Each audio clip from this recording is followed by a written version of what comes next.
Good morning, student. Welcome to the online class.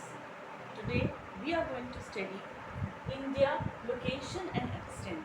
In our previous lesson, we have seen what the size of India was and the great the great the great mountains of the north.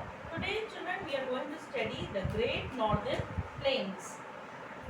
Please open your books to page number 60, the Great Northern Plains. It lies to the south of the Himalayas. It extends from the Punjab plains in the west to the Brahmaputra Valley in the east for a distance of about 2,500 kilometers. It is 145 to 480 kilometers broad. It is bounded by the mighty Himalayas in the north and by the Vindhyas in the south. It is one of the richest plains of the world. It is made up of the fertile alluvial soil brought down by the Indus, the Ganga and the Brahmaputra rivers and their tributaries. This plain is extremely level and is also thickly populated region of India. Children, what is the meaning of alluvial? It is fertile soil made of sand and earth that is deposited by the river. The river Ganga, when it is flowing, it is bringing all the minerals in the soil which is mixed in it, and so thus we see that this fertile soil is making up the Great Northern Plain. The Great Northern Plain has two river basins. The Indus Basin is drained by the Indus, the Satluj, the Bias, the Ravi, the Chenab and the Jhelum. It is in the Indus Basin.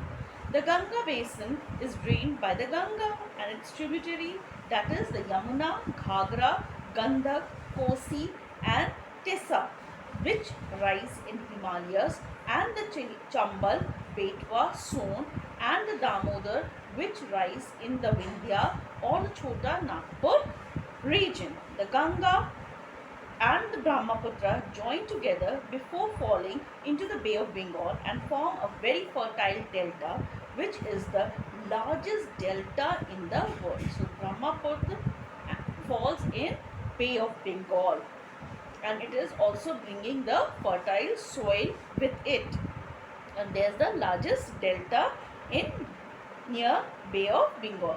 The density of population is the highest in this basin. The Ganga and the Brahmaputra river drain into the Bay of Bengal.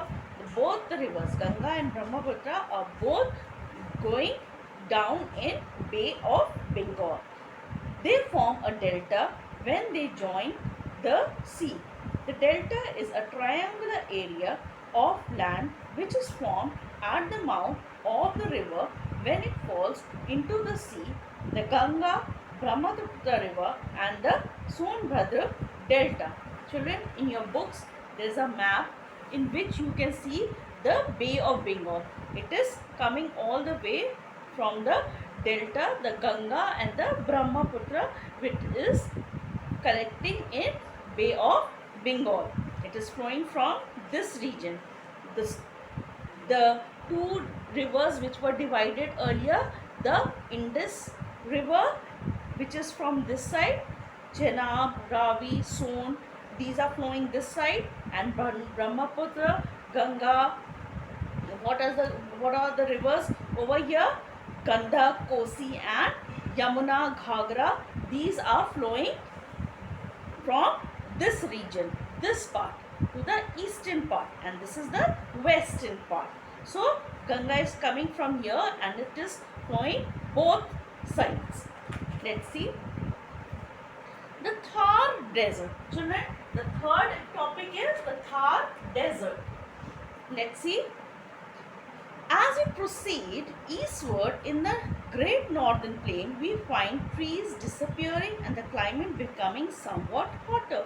This part is called the Thar Desert, which is devoid of plains and trees. The rocky terrains is covered with sand. As we are moving along the west side, we see trees are disappearing and the region is becoming more dry and the climate is also becoming somewhat hotter. So that means we are coming closer to some area which is full of sand, and it is covered with sand, and it is called the terrain. The Thar desert we are coming to. The Great Plateau of Peninsula India. The Great Plateau lies in the south of the Great Northern Plain. This plateau is the oldest part of the Great Indian subcontinent. It is made up of hard and igneous rocks. Igneous, children, formed from magma, gets cooled and solidified.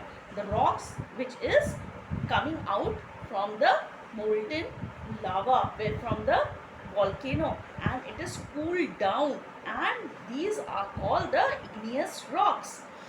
It is composed of two parts, the Malwa Plateau in the north and the Deccan Plateau. These igneous rocks had formed the plateau region, which is the Malwa Plateau, and the in the north, and the Deccan Plateau in the south.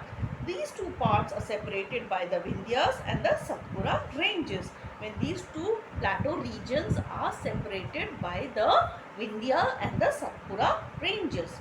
The Narmada River. Which river is flowing in the Deccan? The Narmada River, flowing from east to west, divides the Malwa Plateau from the Deccan.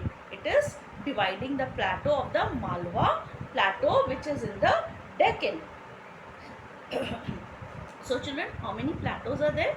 The Malwa Plateau, the Deccan Plateau, and the Vindhya ranges. So let's see. The northern part of the Malwa Plateau is flanked by the Aravalli, the oldest mountain range in India. Now the Aravalli mountains ranges in India is the west and the Vindhyas in the south. Aravalli hills are in the west, where you have coming across, that area is in the west, and Vindhyas in the south. The western edge of the Deccan Plateau is formed by the Siyadhari, the Nilgiri, the Annamalai, and the Cardamom Hill.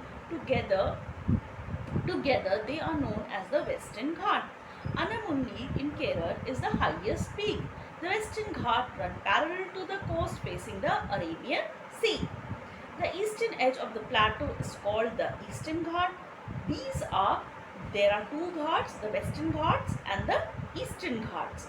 So children, in the Eastern Ghat, the plateau, the eastern range, these are low and discontinuous hills.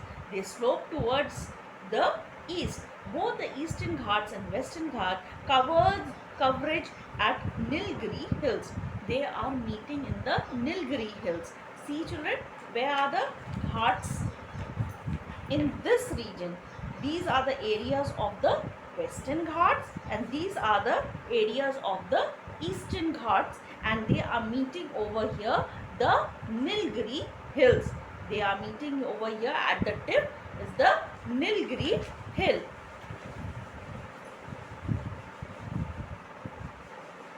It may be mentioned here that the Peninsula Hills are quite low and old.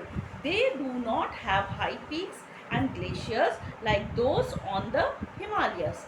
As already mentioned, Annamundi, the highest peak of the Deccan, is only 2,695 meters high.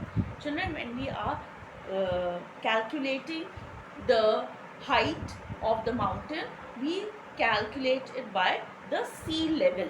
From where the sea is, from their oceans or sea, we are calculating which height it is. So the Annamundi highest peak of the Deccan. The northern western part of the Deccan Plateau is called the Deccan Trap. It is made of volcanic rock which were made of lava flow. It occupies whole of Maharashtra and parts of Gujarat and Madhya Pradesh. The coastal plain.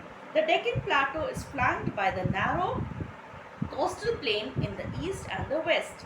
The western coastal plain lies between the Western Ghats and the Arabian Sea. Its northern part is called Konkan and the southern part Malabar. The natural harbour of Mumbai and Marmorga are located on the western coast. The eastern coastal plain lies between the Bay of Bengal and the Eastern Ghat. Its southern part is called the Koromandalam coast. It contains delta of the Mahanadi, Godavari, Krishna and Kaveri. These are the rivers. The northern part of the eastern coast is called the North Caucasus. In this part lie West Bengal or Odisha. Odisha. Various rivers flow in the plateau of Deccan. The Narmada and Tapti river flow from east to west and fall into the Arabian Sea. On the other hand, the Mahanadi, Godavari, Krishna and Kaveri rivers flow from west to east and fall into the Bay of Bengal. The Godavari is the longest river in the Deccan Plateau. The group of islands are, now how many islands are there? Let's see the two greatest island of India. In addition to the mainland, India has two sets of islands. One is known as the Andaman and Nicobar Island and the other is known as the Lakshadweep Island. Andaman and Nicobar Island. These islands lie in the Bay of Bengal. There are 233 in number. The northern cluster of islands is known as the Andaman Island. They are 214 in number. The southern cluster of island is known as the Nicobar Island. There are 19 in number. Many of these islands are small and uninhabited. These islands form the Union Territory of Andaman and Nicobar Island with Port Blair as its capital. So children, there are many uninhabited islands where people have today also not reached there and they are not discovered. So there are many islands on Andaman and Nicobar coast. These islands form the Union Territory of Andaman and Nicobar Island with Port Blair as its capital. Lakshadweep Island. They lie in the Arabian Sea about 300 kilometers away from Kerala coast. They are horseshoe-shaped coral islands. The islands are 27 in number and about 17 of them are uninhabited. Karavati is the capital of these groups of islands. They are smaller in number and size and compared to the Nicobar Island. These islands form the Union Territories of Lakshadweep. So, the Lakshadweep Island has the corals. Corals are the life of the oceans. So, these are found in these area and there are also in Lakshadweep also there are many inhabited. People have not reached to those islands also. So, only few of the islands people are living. So, children, let's see what we have studied. We have studied about the great mountains of the north, the great northern plains, the Thar desert, the great plateaus of peninsula, the coastal plains, the group of Indian islands. So children, I hope you have understood this lesson. Please read this and go through the lesson.